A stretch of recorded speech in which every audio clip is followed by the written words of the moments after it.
They called him the Scarred Rogue. For 3 weeks, Corvin Ashvale wandered the territories in rags, pretending to be nothing more than a pack-less drifter with a limp and a broken spirit. He was the Obsidian King, ruler of the 7 realms, the most powerful alpha to walk the earth in 1,000 years. But no one knew. That was the point. He had come to find a mate, not one who loved his crown, but one who could love the man beneath it. So he stripped away the throne, the army, the fear his name commanded, and became no one. Every Omega he met saw the dirt on his face and turned away. They smelled weakness and sneered. They wanted power, not a limping rogue who couldn't meet their eyes. Every Omega except one. Ren Holloway had nothing. No status, no wealth, no wolf of her own. But she had something far rarer. She had a heart. And that heart was about to change the fate of an empire. The Silverpine Valley sat nestled between 2 mountain ranges, perpetually shrouded in mist. It was a place where the old ways still ruled, where bloodlines determined worth, and an Omega without a powerful mate was barely considered alive. Ren Holloway knew her place in this hierarchy. It was at the very bottom. She was 20 years old, an orphan who had been taken in by the pack healer, Old Marina, when she was just 6. Her parents had died in a border skirmish, or so she'd been told.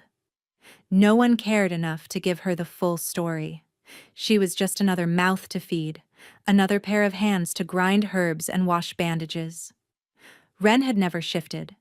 Her wolf was silent, dormant, a flicker so faint that most wolves couldn't even sense it. In a world where your wolf defined your rank, having none made you invisible. Or worse, a target. Ren, where are those poultices? Marina's sharp voice cut through the morning fog. Ren hurried across the muddy courtyard of the healer's hut, her threadbare shoes squelching with each step. Her dress was patched in 4 places, the color long faded from forest green to a murky gray. "Coming!" she called, clutching the basket of freshly wrapped herbs against her chest. The healer's hut sat at the edge of the pack village, far from the grand stone houses where the Beta families lived, and even farther from the Alpha's manor that loomed on the hill like a sleeping beast. Ren had only been inside the manor once, when she was 12, to deliver medicine for the Alpha's son.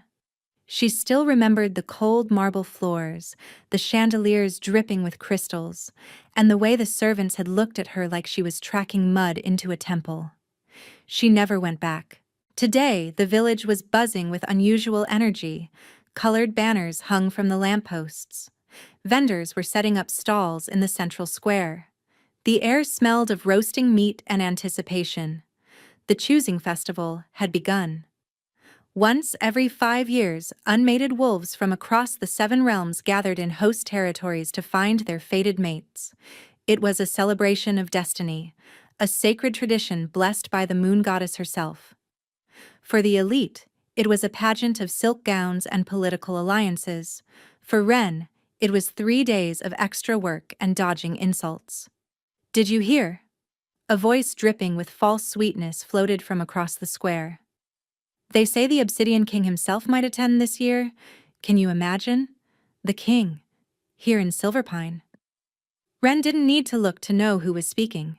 Seraphina Crest, daughter of the pack's head Beta, held court near the fountain, surrounded by her usual entourage of wealthy Omegas. Seraphina was stunning, mahogany hair that fell in perfect waves, amber eyes lined with gold powder, and a figure draped in a crimson dress that cost more than Ren would earn in a decade. She was everything Ren was not. Powerful, beautiful, and desired. "I've been preparing for months," Seraphina continued, examining her manicured claws. "When the king arrives, I'll be the first Omega he sees, and when he smells my lineage, he'll forget every other woman exists." Her friends giggled, casting glances toward Ren, who was trying to slip past unnoticed. "Oh, look." Seraphina's voice sharpened. "The little ghost is haunting the square again. Tell me, Ren, are you here for the choosing? Planning to find a mate? Ren kept her head down, walking faster. Don't be cruel, Sarah. Another Omega, Opaline March, said with mock sympathy. She doesn't even have a wolf. What alpha would want a broken vessel? She'd be better off mating with the livestock. Laughter erupted from the group. Ren's cheeks burned, but she didn't respond. Words were weapons she couldn't afford to wield. One wrong look at Abeda's daughter and she'd be thrown out of the pack entirely. She reached the edge of the square when Seraphina's voice rang out one last time. Stay away from the festival grounds, Ghost. The king is coming, and we don't want him thinking Silverpine keeps defective strays. Ren's hands trembled around her basket. She didn't belong here. She knew that. But somewhere deep inside, in a place she barely acknowledged, a tiny ember of hope still burned. Maybe, just maybe, the moon goddess hadn't forgotten her. But hope was dangerous in Silverpine Valley, and Ren was about to discover just how dangerous. The forest behind the healer's hut was Ren's sanctuary. When the whispers became too loud and the stares too sharp, she would slip between the ancient pines and lose herself among the moss-covered stones and trickling streams. The wolves of Silverpine rarely ventured this deep. They considered it beneath them, a wild place with no status to offer. That was precisely why Ren loved it. She was gathering moon petal blossoms near the creek when she heard it. A low groan, almost swallowed by the wind. Ren froze, her fingers still wrapped around a delicate stem. The sound came again, weaker this time, somewhere to her left. She should have run. Every instinct told her that unknown sounds in the deep woods meant danger. Rogues, ferals, creatures that didn't answer to any pack. But something in that groan tugged at her chest, a thread of pain that resonated with her own. She followed it. Behind a fallen oak, half buried in dead leaves, lay a man. He was filthy. His clothes were torn, his dark hair matted with mud and what looked like dried blood. A jagged scar ran down the left side of his face, disappearing beneath his jaw. His right leg was bent at an awkward angle, and his breathing was shallow, labored. A rogue. Packless. Worthless. Ren's logical mind screamed at her to leave. Helping a rogue was forbidden. If anyone found out, she would be punished. Or worse, cast out to become a rogue herself. But then he opened his eyes. They were the color of a winter storm. Gray with flecks of silver, filled with pain, but also something else. Surprise. As if he hadn't expected anyone to find him. As if he hadn't expected anyone to care. Please, he rasped, his voice barely a whisper. Water. Ren's hands moved before her mind could stop them. She pulled the water skin from her basket and knelt beside him, lifting his head gently and pressing the opening to his cracked lips. He drank desperately, his throat working, his eyes never leaving her face. You're hurt, Ren said softly, assessing the wound on his leg. It wasn't broken, but something had slashed deep into the muscle. Infection was already setting in, the skin around the gash an angry red. This needs treatment. I can help, but I need to bring supplies. Can you stay here until nightfall? The man stared at her, his brow furrowing. Why? He asked, his voice hoarse with disbelief. You don't know me. I'm a rogue. I'm nothing. Ren felt something twist in her chest. No one is nothing, she said quietly. Stay hidden. I'll come back. She rose to leave, but his hand caught her wrist. Not roughly, but with a desperation that made her pause. What's your name? He asked. She hesitated. Names had power, but something in his storm-gray eyes made her answer. Ren. He held her gaze for a long moment. Ren, he repeated, as if committing it to memory. I won't forget this. She didn't know it then, but those words were a promise, and the Obsidian King never broke his promises. Ren returned at dusk, her heart hammering against her ribs. She had stolen supplies from Marina's stores, antiseptic salve, clean bandages, a vial of pain-numbing tincture. If the old healer discovered the theft, Ren would lose everything. Her place in the hut, her meager meals, the only life she had ever known. But she couldn't abandon him. The rogue was where she had left him, though he had dragged himself upright against the fallen oak. His jaw was clenched tight, his face pale beneath the grime, but his storm-gray eyes tracked her approach with an alertness that surprised her. "You came back," he said. Not a question, a statement laced with wonder. "I said I would." Ren knelt beside him, unpacking her supplies. "This will sting." She worked in silence, cleaning the wound with practiced hands. He didn't flinch, didn't make a sound, though she knew the antiseptic burned like fire. Most wolves would have growled or snapped. He simply watched her, studying her face as if she were a puzzle he couldn't solve. "The others in your pack," he said finally. "Do they know you're here?" "No." Ren wrapped the bandage tight. "And they can't. Helping a rogue is forbidden. Then why risk it?" She paused, her fingers resting on the clean white linen. "Because I know what it feels like," she whispered, "to be alone. To have everyone look through you like you don't exist." Something flickered in his eyes, a crack in the mask he wore. "You're not like them," he murmured.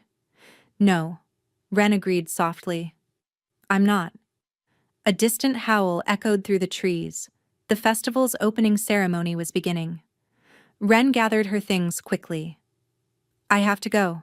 Stay hidden tomorrow. The woods will be full of patrols during the choosing." She turned to leave, but his voice stopped her. "Ren." She looked back. "Thank you," he said, the words rough, almost unfamiliar on his tongue. As if he hadn't spoken them in a very long time. She nodded once and disappeared into the shadows. Behind her, Corvin Ashvale, the Obsidian King, ruler of the Seven Realms, watched her go. And for the first time in years, he felt something stir in his chest. Something dangerous. The choosing festival transformed Silverpine Valley into a carnival of excess. Lanterns hung from every tree, casting golden light across the crowded square. Musicians played on raised platforms while vendors hawked everything from honeyed wine to enchanted trinkets. Wolves from dozens of packs mingled in their finest clothes, scenting the air for the spark of a fated bond. Ren observed it all from the edges, invisible as always. She had spent the morning grinding herbs and boiling poultices, but Mirena had dismissed her early with a wave of her gnarled hand. "Go watch the spectacle," the old healer had muttered. "Even ghosts deserve a glimpse of the moon." So Ren watched. She watched Seraphina Crest glide through the crowd like a queen, her crimson gown replaced by one of shimmering gold that caught the lantern light. She watched the alphas turn their heads, their nostrils flaring, and their eyes hungry. She watched and felt the familiar ache of not belonging. Then she saw him, the rogue. He had cleaned himself up, somewhat. His clothes were still worn, his hair still unkempt, but the blood and mud were gone.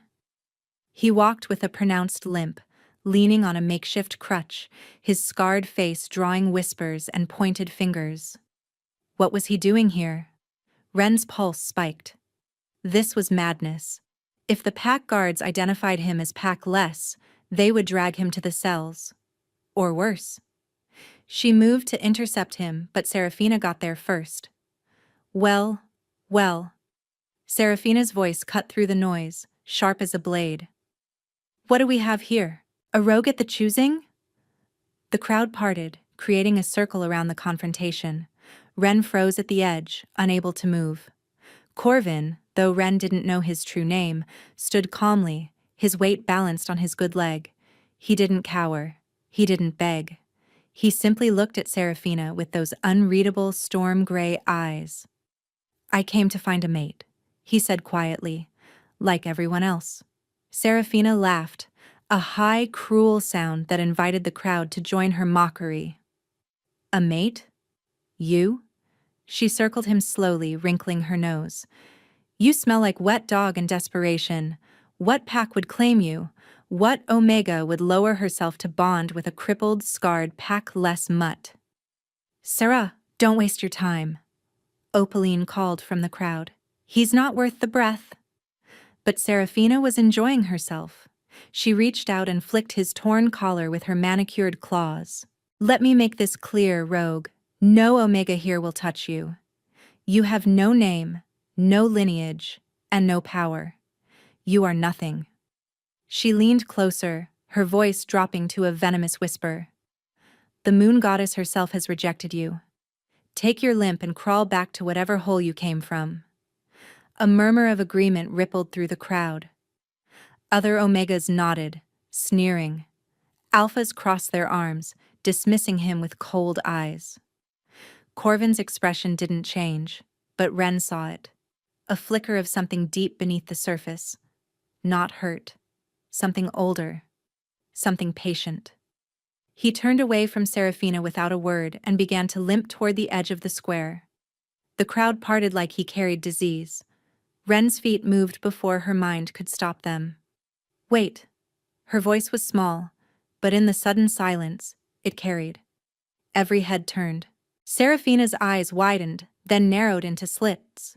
Ren stepped out of the shadows, her patched dress a stark contrast to the glittering gowns around her.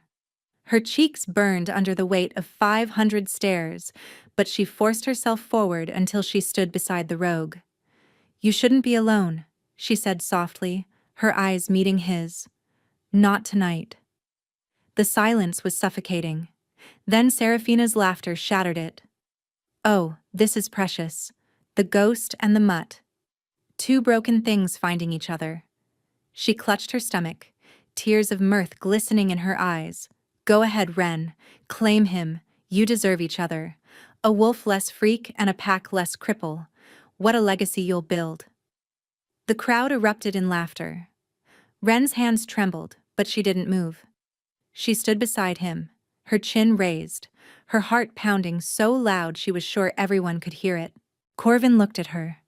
The mask cracked again, just for a moment, revealing something raw beneath. You don't have to do this, he murmured, low enough that only she could hear. Walk away. Save yourself the humiliation. No, Ren whispered back. I don't abandon people. Something shifted in his gaze. The storm clouds parted, and beneath them, she glimpsed fire. Remember this moment, he said, his voice strange, almost prophetic. Remember who stood with you, and who stood against you. Before Ren could ask what he meant, a trumpet blared from the Alpha's manor on the hill. The crowd turned. The Alpha is summoning everyone to the Great Hall, someone shouted.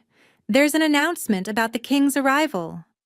The festival-goers surged toward the manor, dragging their attention away from the ghost and the mutt. But Ren saw Corvin's eyes lift toward the manor, and for the briefest second, a smile, cold, knowing, dangerous, crossed his scarred face, and a chill ran down her spine. The great hall of Silverpine Manor blazed with candlelight.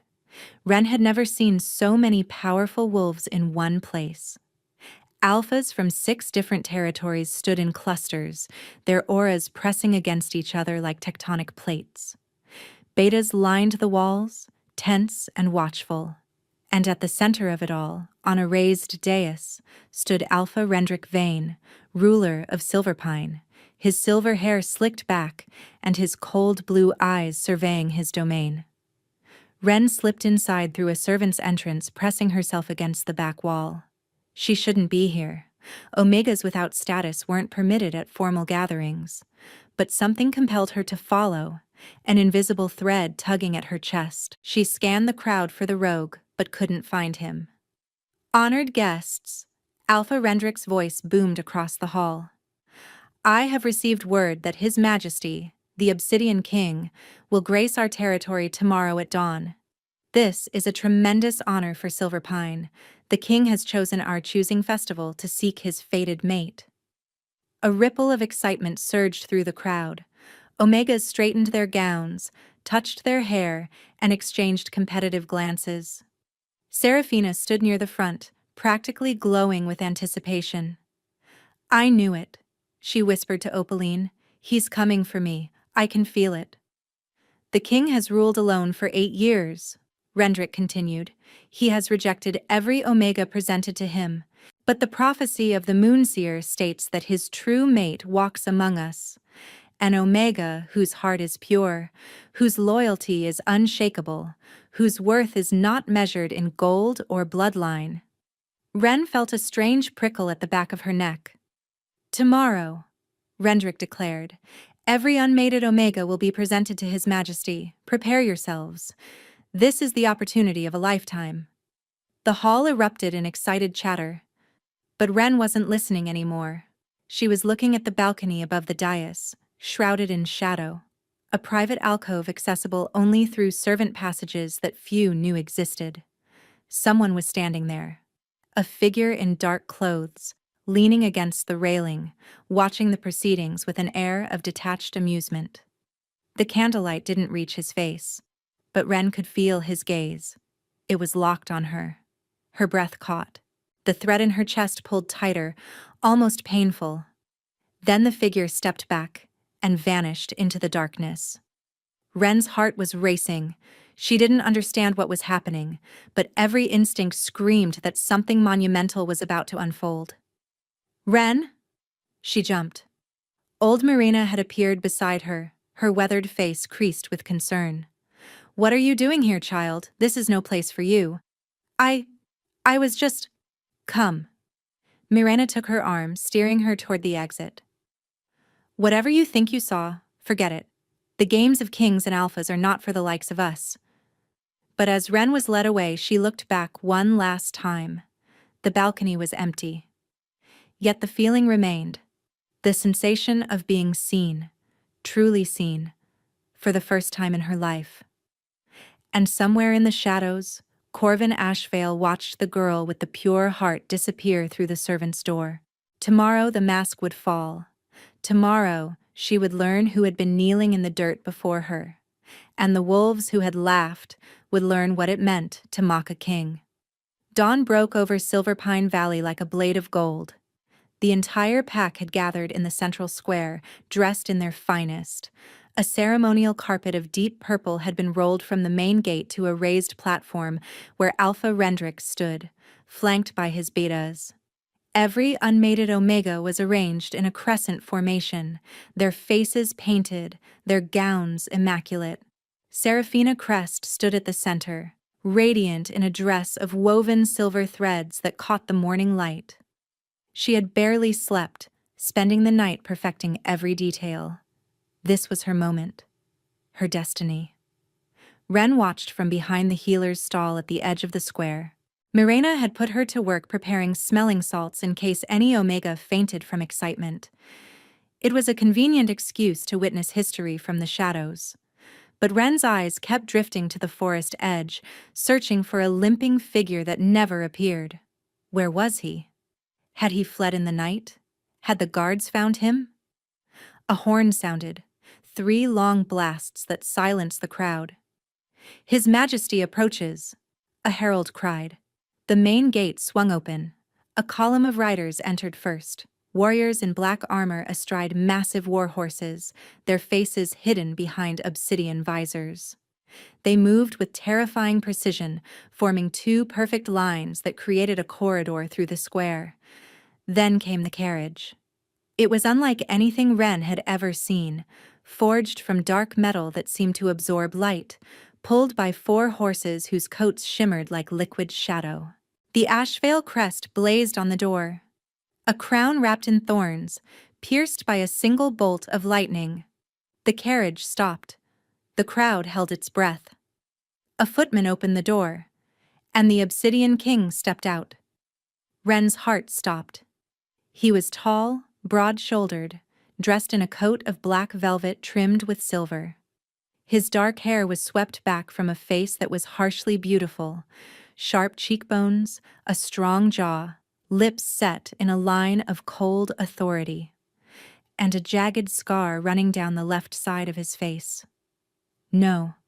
Ren's knees buckled. She grabbed the edge of the stall to keep from collapsing. It was him. The rogue. The wounded man she had found in the forest. The packless drifter she had bandaged with stolen supplies. The scarred face that had looked at her with wonder when she offered him water.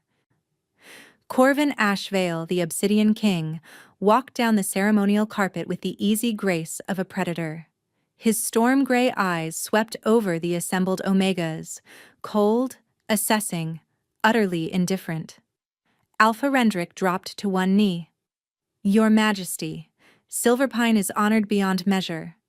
Rise." Corvin's voice was deeper than Ren remembered, resonant with command. "I did not come for pleasantries." He stopped before the crescent of Omegas. Seraphina stepped forward, her smile dazzling, her curtsy perfect. "Your Majesty," she purred, "I am Seraphina Crest, daughter of Head Beta Aldrich Crest. I have prepared my entire life for this moment.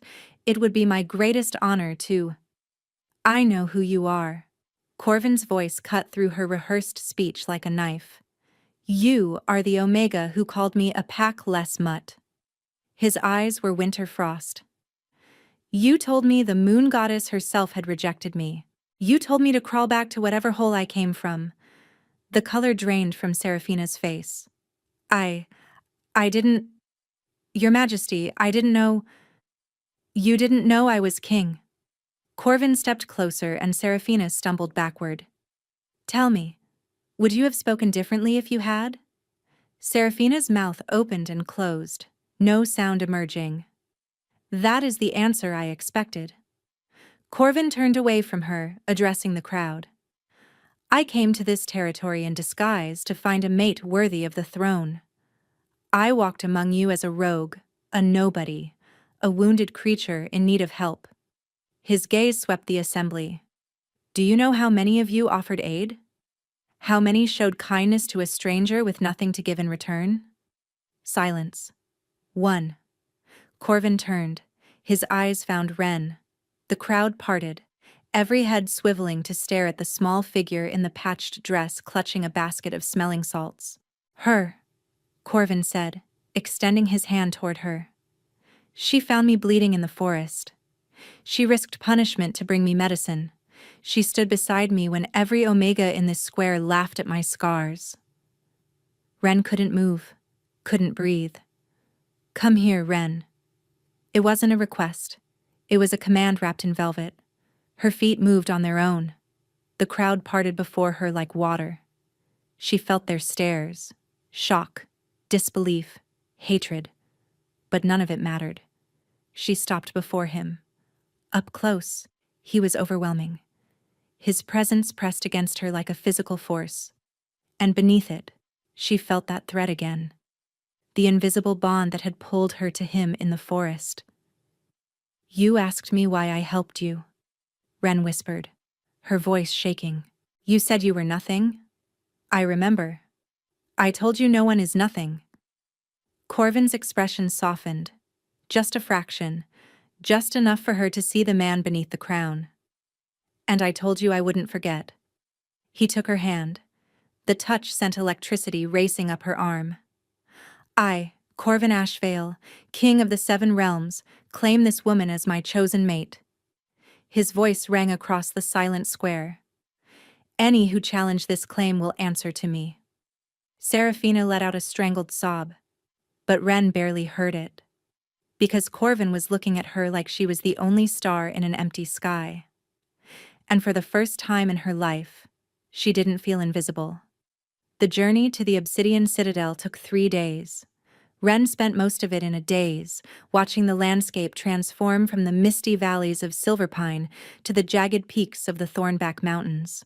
The citadel itself was carved directly into the mountainside, a fortress of black stone and iron spires that seemed to pierce the clouds.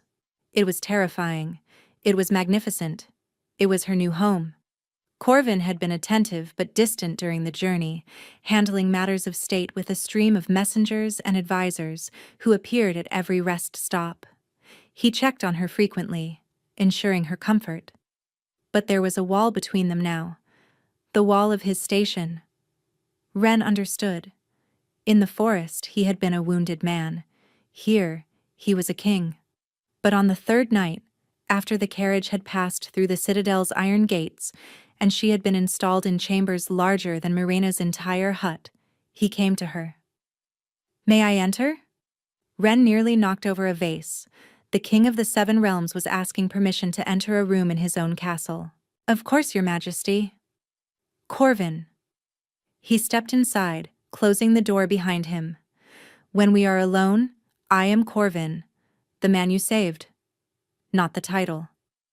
Ren nodded, her throat tight.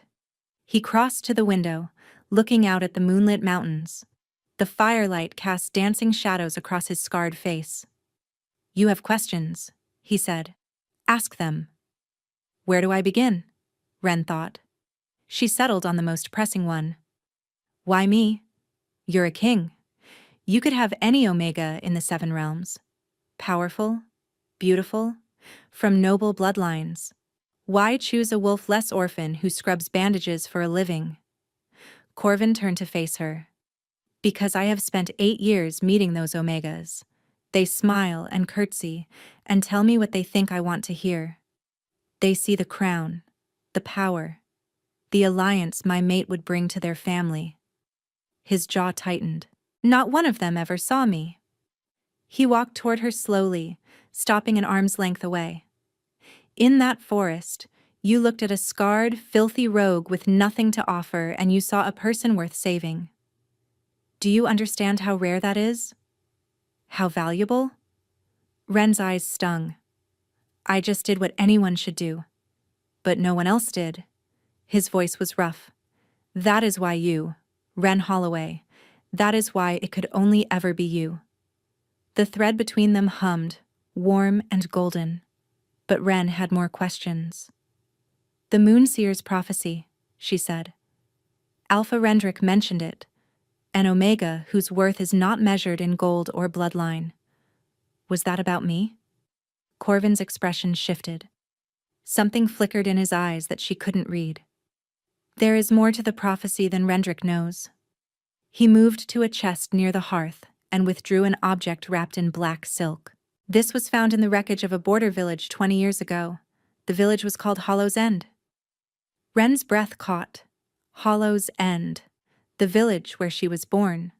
The village that was destroyed when she was an infant. Corvin unwrapped the silk, revealing a delicate pendant, a crescent moon cradling a single white stone that seemed to glow with inner light. "This was around your neck when the healers found you," Corvin said softly. "The only survivor. An infant girl, silent, barely breathing, clutching this pendant so tightly they had to pry it from her fingers." Ren stared at the pendant. Memories stirred. Not real memories, but impressions. Warmth. A woman's voice singing. The smell of lavender. "What does it mean?" "This pendant bears the crest of the Lunaris bloodline." Corvin's voice was grave. The Lunaris wolves were the moon goddess's chosen, her priestesses, her voice on earth. They were hunted to extinction 3 centuries ago by a faction called the Umbral Covenant. Wolves who believed that such power should belong to kings, not priestesses. He placed the pendant in her palm. The stone pulsed warm against her skin. "The prophecy doesn't just speak of an Omega with a pure heart, Ren. It speaks of the last daughter of Lunaris. A wolf whose power has been sleeping, waiting for the bond that would awaken it." Ren shook her head, backing away. "That's impossible. I don't have a wolf. I've never shifted. I'm broken." "You are not broken." Corvin closed the distance between them, his hands cupping her face. "You were sealed. Your mother placed a powerful seal on your wolf to hide you from the Covenant. But the seal alone wasn't enough. The old Alpha of Silverpine, Rendrick's predecessor, knew what you were. He ordered Wolf's Bane added to your food in small doses, reinforcing the seal, keeping your wolf in a coma. That's why you were weak. That's why you never shifted." Ren's mind reeled. "Mirena," she breathed. "She knew?" All this time? Corvin nodded slowly. Mirena was a healer in Hollow's End. She was the one who smuggled you out during the attack, kept you hidden among human villages for years. When she finally brought you to Silverpine, she posed as a stranger taking in an orphan. She has protected your secret your entire life. Tears streamed down Ren's face. Everything she thought she knew was unraveling. The seal is weakening now, Corvin continued gently. The wolf's bane has been flushed from your system since you left Silverpine. I felt your wolf stir the moment our bond sparked in that forest. How do you know all this? Because the Moonseer told me? Corvin's thumbs brushed her cheekbones.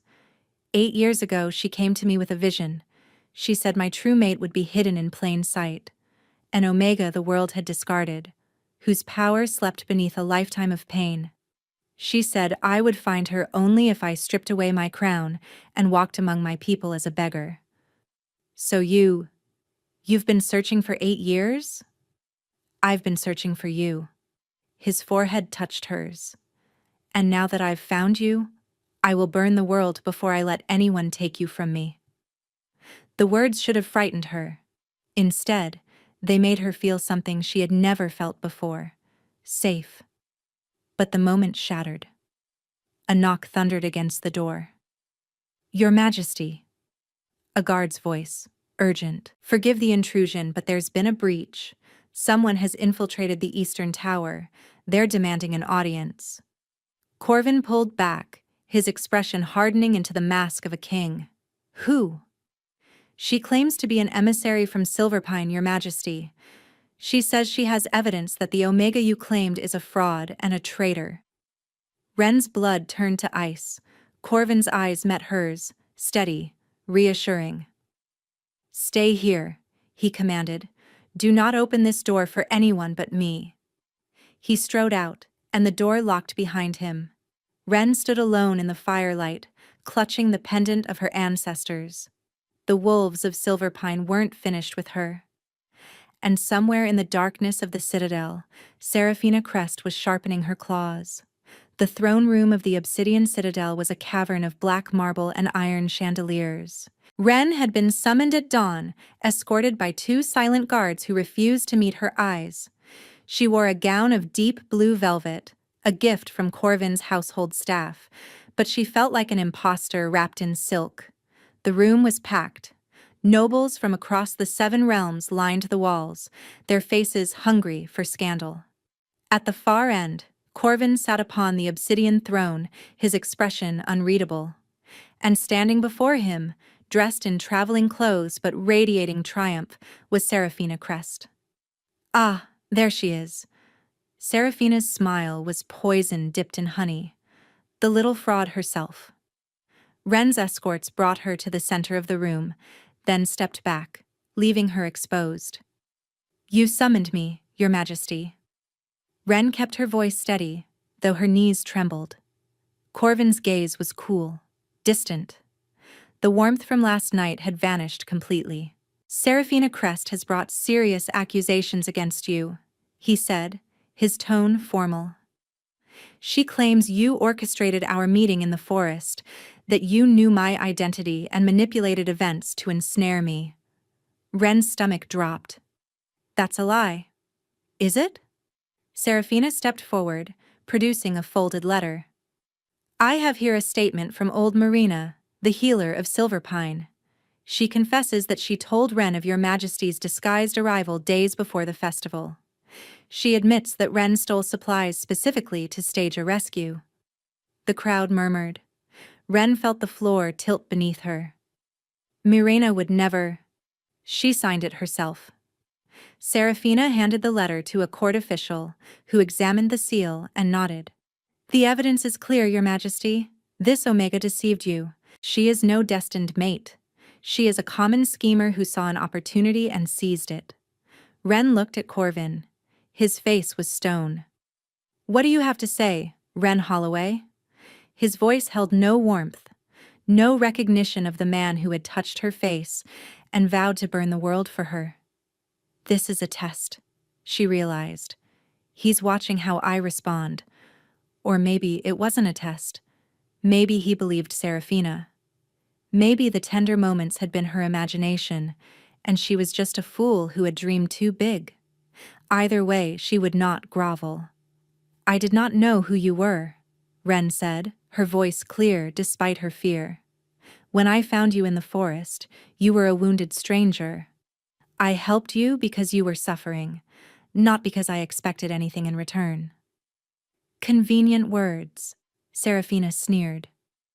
"I have no proof," Wren continued, ignoring her. "I have no noble witnesses, no signed documents, and no powerful family to vouch for my character. All I have is the truth." She met Corvin's eyes. "I saw a man in pain, and I chose compassion over self-preservation. If that makes me a fraud, then condemn me. But I will not confess to a lie to save myself." Silence hung in the air. Corvin stood. The entire room tensed. He descended from the throne, his boots echoing on the marble, and stopped directly in front of Wren. His storm-gray eyes searched her face. "Seraphina," he said, without looking away from Wren. "Where did you obtain this letter from Marina?" I traveled to Silverpine and—" "You arrived at this citadel less than 12 hours after we did." Corvin's voice was soft, dangerous. "Silverpine is a 3-day journey. How did you acquire a signed confession in that time?"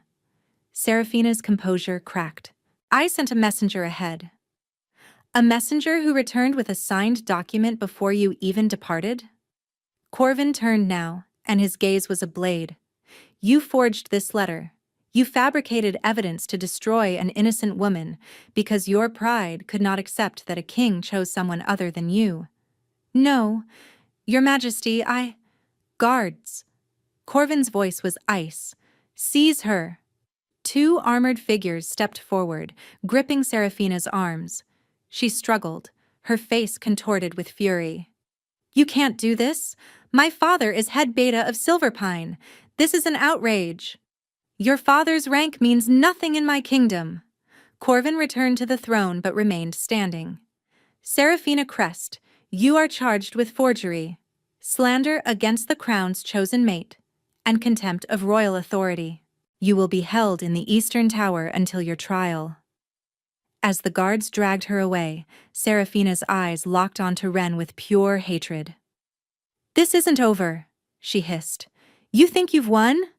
You're nothing. A wolf-less ghost playing dress-up.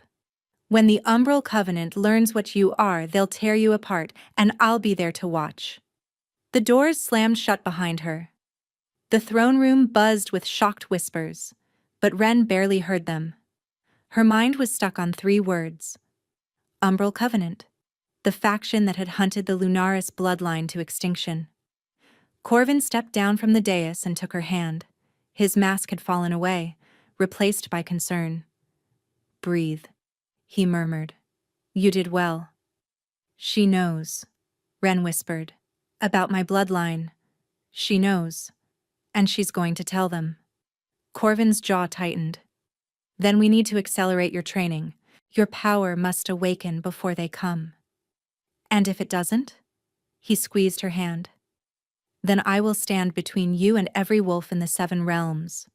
His eyes burned with fierce promise. "You are not alone anymore, Wren. Whatever comes, we face it together." But even as his words warmed her, a cold wind seemed to blow through the throne room. The storm was coming, and Wren wasn't sure she was ready to survive it. 3 weeks passed in a blur of training and transformation. Corvin had assembled the finest teachers in the 7 realms, combat masters, historians, wolf speakers who specialized in awakening dormant beasts. Wren trained from dawn until her muscles screamed, studying the history of her bloodline by candlelight until the words blurred. Her wolf remained silent, but something was stirring. She felt it in moments of high emotion, a heat in her chest, a pressure behind her eyes, a shadow moving just beneath the surface of her consciousness. The pendant pulsed against her skin, growing warmer each day. "You're close," Corvin told her one evening, watching her practice combat forms in the training yard. "I can sense her. Your wolf is pushing against the seal. Then why won't she break through? Ren's frustration boiled over. She threw her practice sword to the ground.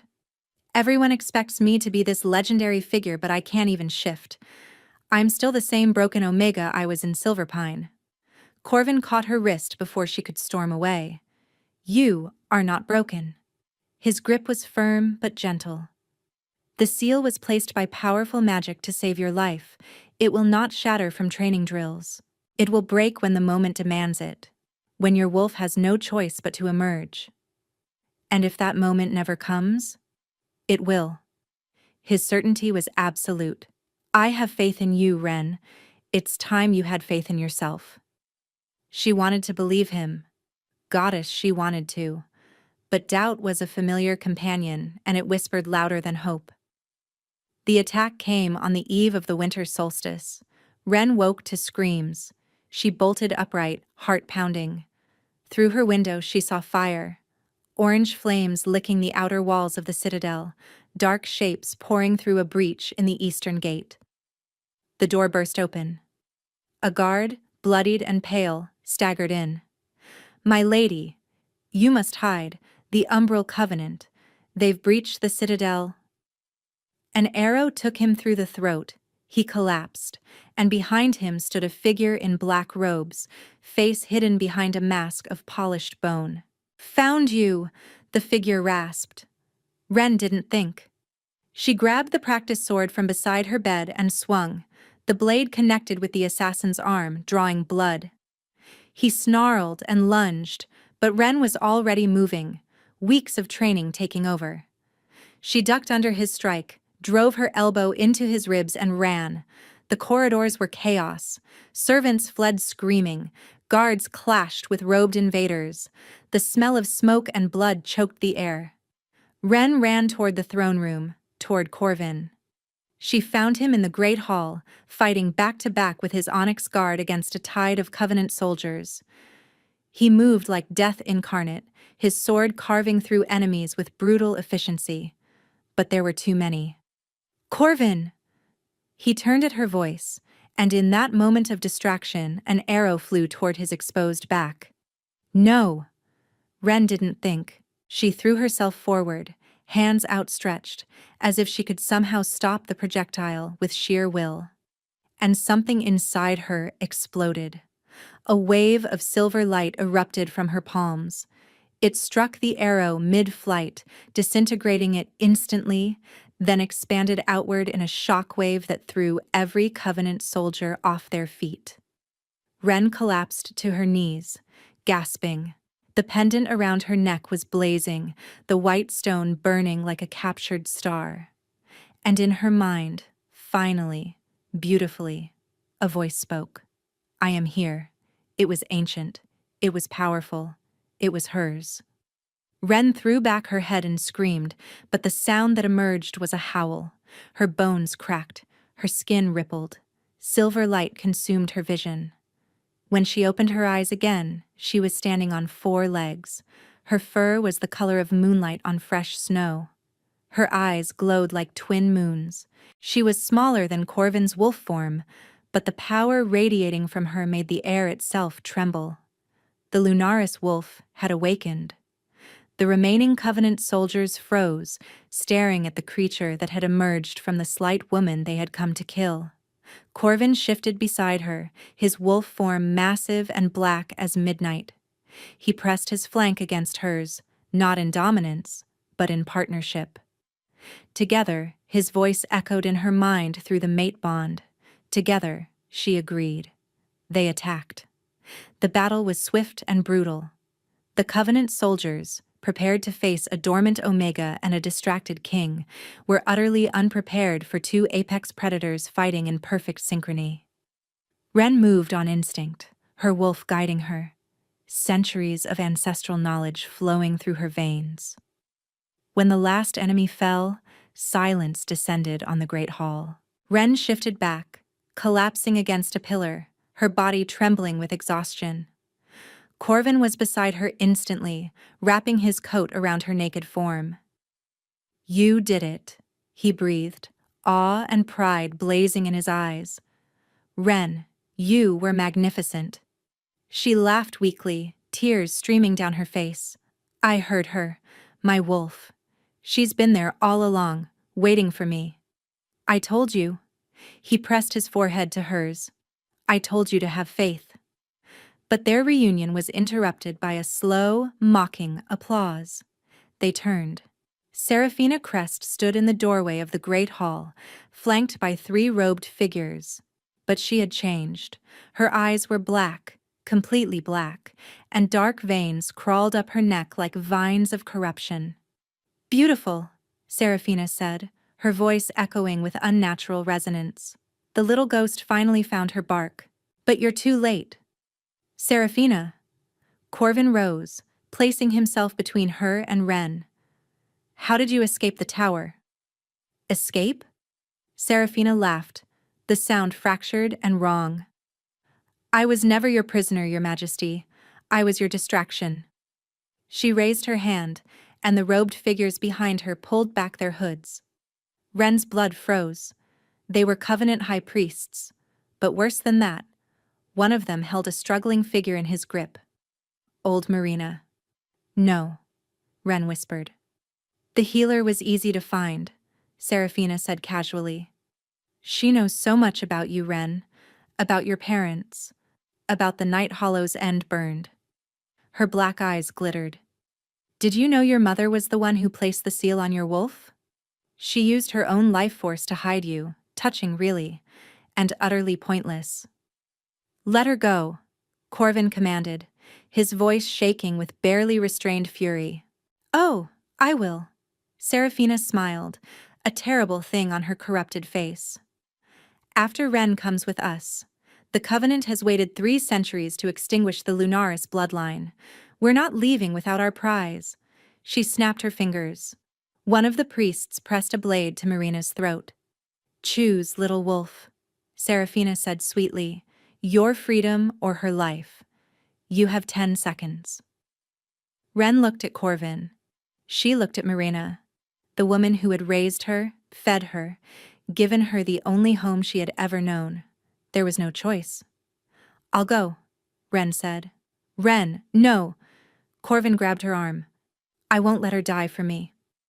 Ren pulled free, tears burning her eyes. I won't. She walked toward Seraphina, each step heavier than the last. But as she reached the doorway, Marina spoke. Child. The old healer's voice was calm, steady. Your mother's last words. Do you remember them? Ren frowned. I don't. She whispered them as she sealed your wolf. I heard them. I've kept them all these years. Marina smiled, even with the blade at her throat. The moon never abandons her daughters. Then, before anyone could react, Marina grabbed the priest's blade and drove it into her own chest. No! Ren screamed, and the world turned white. The power that erupted from Ren was not a wave. It was a cataclysm. Silver fire exploded outward, consuming everything in its path. The 3 Covenant priests disintegrated before they could scream. The walls of the great hall cracked. The chandeliers shattered, raining crystal like frozen tears. Seraphina was thrown backward, her corrupted body slamming against a pillar. She shrieked, the black veins on her skin smoking where the silver light touched them. But Ren didn't stop.